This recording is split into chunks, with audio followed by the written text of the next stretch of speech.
I tried to get him cozy for an early sleep. Then he said, "Mommy, I have to tell you a secret." I just could never have imagined what he was ready to tell me. You will waken again. God bless you. He was a horrible person. And when you're little like that, you don't really know what's right or wrong. And I think that basically he took advantage of me. He had just turned 6, only 6 years old, and he had to figure out how to explain to me that this man had been molesting him repeatedly. He said, "I love you more than your parents," and that if I told my parents, then he wouldn't love me anymore. And I got kind of confused. We went into his bedroom, and he put himself on the bed and put himself in a position that would only be sexual, and just started to describe what happened. And we just asked him to stop and told him that we were so glad that he was brave enough to tell the truth, and that in telling the truth that he had really helped not only himself but a lot of other children.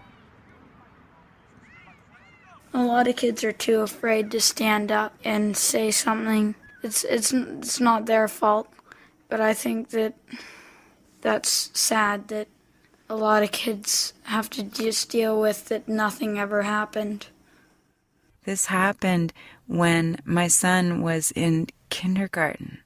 It's his first venture out into the world away from the family. Now he's supposed to be in this safe harbor of a sweet elementary school.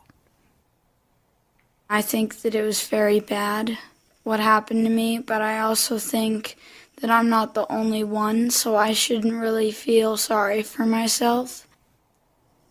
The district knew that this aide was working for them and was also working as a tutor in our home.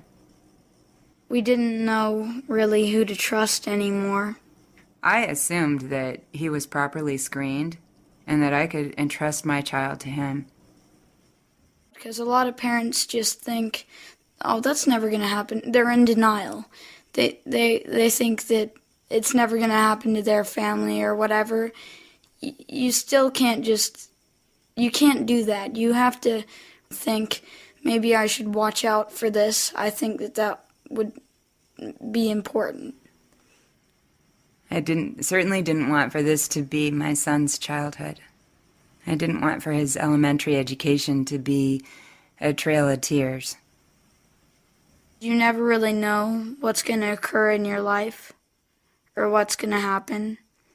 I am a product of this school district. I went to public school in LA Unified School District. I tried to be supportive. I was a believer in public education. I will never, ever put my children in it again. They have restaurant inspections for if there's any cockroaches or bugs or animals in there.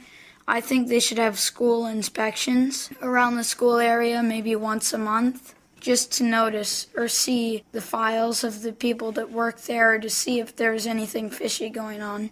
It would take a little bit of time, to just check, but I think it would actually improve the lives of a lot of people. I don't want for this trauma to define my son, nor do I want for it to define me, nor do I want for it to define my family. I don't want this to happen to anybody else's child. I will always remember it, and it will always be inside of me. It's not something you just try to forget. It's something you live with, knowing that it happened to you.